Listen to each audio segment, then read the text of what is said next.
Binigyan din ng DSWD ang kahalagahan ng benteng bigas. Meron na program para higit na mailapit sa mga vulnerable sector ang abot kayang bigas. Samantala, sinisilip na ng Agriculture Department ang paggamit ng ilang traders sa programa para baratin ang presyo ng palay. Si Vel Custodio sa detalye. Naabutan naming bumibili si Lola Rosario ng 20 pesos per kilo na NFA rice sa Kamuning Public Market. 7 sila sa pamilya na makikinabang sa murang bigas. Dati ang binibili namin yung tag 45 eh. Eh ngayon 20 na lang. Malaking bagay yun. Makakatipid kaming malaki.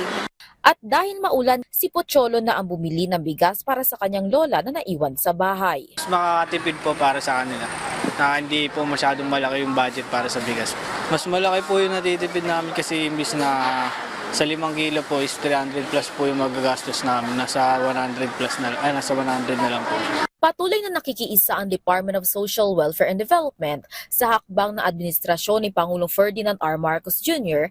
na gawing mas abot kaya para sa mga nasa vulnerable sectors ang bigas sa pamamagitan ng 20 bigas meron na program.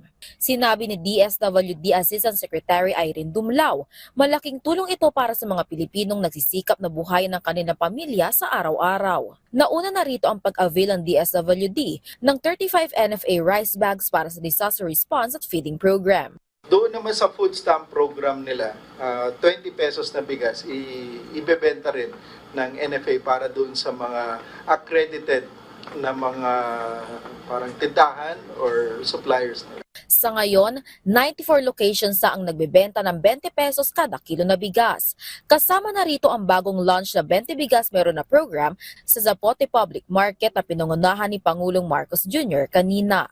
Samantala, sinuyod naman ng DA ang mga lugar lalo na ang ilang lalawigan sa Central Luzon kung saan ginagamit ng traders ang 20 bigas meron na program para baratin ang presyo ng palay.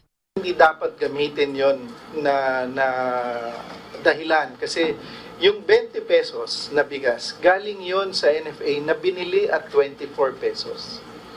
So why would they say na yun yung reason when in fact the palay na ginamit na maging bigas na ibinenta because may subsidy ang gobyerno dun eh.